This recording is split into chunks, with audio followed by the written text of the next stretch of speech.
তোমার এই দেশের মাটিতে কোরআন মাজিদকে আমি দেখিয়েছি। দেখো, কোরআন মাজিদের গায়ে যদি মিথ্যা দোয়া লিখতে পারে তাহলে সে দেশের মাটিতে মিথ্যা ধর্ম আছে। এক পৃষ্ঠা দোয়া আমি আব্দুর রাজ্জাক বলেছি, কিয়ামত পর্যন্ত কোনদিন যদি এই দোয়া রাসূলের দোয়া বলে প্রমাণ হয়, সেদিন আমি আব্দুর রাজ্জাক বিন ইউসুফ জাতির সামনে কথা বলবো না।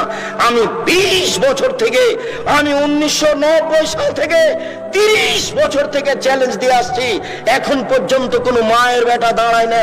আব্দুর রাজ্জাক সাহেব, কোরআন মাজিদের শেষ দোয়াটি সত্যি নবীর বলা দোয়া, এই কথা কেউ বলতে সাহস করে না। আমি বলেছি সাদ্দাদের কাহিনী মিথ্যা, কেউ যদি সাদ্দাদের কাহিনী প্রমাণ করতে পারে আমি সেদিন থেকে জাতির সামনে বক্তব্য দেব না।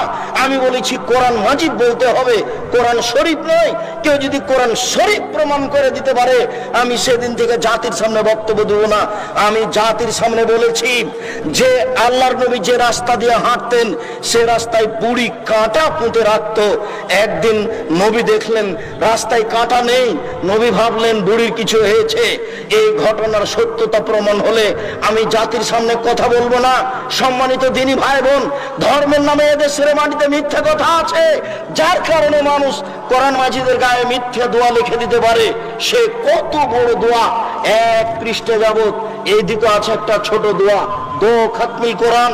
রাসূল সাল্লাল্লাহু আলাইহি ওয়াসাল্লাম কোরআন পড়া শেষ করলে তিনি বলতেন সুবহানাকা ওয়া বিহামদিকা আশহাদু আল্লা ইলাহা ইল্লা আনতা আস্তাগফিরুকা ওয়া আতুবু ইলাইক। এই দোয়াকে বাতিল করে মানুষের বানানো দোয়া কোরআন মাজিদের গায়ে লিখে দিয়ে মানুষ চালিয়ে দিচ্ছে, জাতি চালাচ্ছে, জনগণ চালাচ্ছে, আলে ওলামা চালাচ্ছেন। আর আমি যা বলছি সেদিকে আপনার কর্ণপাত হয় না। হয় না কেন? সত্য কথা বলতে এসেছি, রূপক কথা বলতে আসিনি। আবারও বলছি, 1990 সাল থেকে এখন পর্যন্ত আমি কোনোদিন অপ্রয়োজনীয় বাক্য বলিনি। 1990 সাল থেকে এখন পর্যন্ত আমি কোনোদিন মানুষের কাছে পথ খরচ পাথেও চাইনি।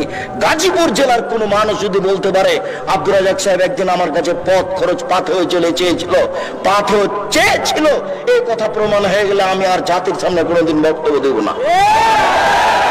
সম্মানিত দিনী ভাই বোন, আমি গাজীপুর জেলা সম্মেলনে ডাক দিয়ে উপস্থিত হয়ে জাতির সামনে কথা বলছি। আপনি বাড়িতে আছেন, আপনি টিভি নিয়ে বসে আছেন, আপনি বই নিয়ে মজাক করছেন টিভির সামনে বসে, আপনার জবাব কি আছে আমি তা জানি না। অতএব দিনী ভাই বোন, আমি আপনাদেরকে সতর্ক সাবধান হওয়ার অনুরোধ রেখে বলছি। হাদিসের শেষ অংশে পূর্বের কথাগুলি আসছে। এবার আপনি দেখুন, ওই যে লোকটার মুখের ডান দিকে এবং বাম দিক লোহার বাঁকা লাঠি দিয়ে চিরে দেওয়া হচ্ছিল, ফেড়ে ফেলা হচ্ছিল, সে লোকটিকে হুয়া রাজুলুন কাযযাব, সে ছিল মিথ্যা কথা বলতো।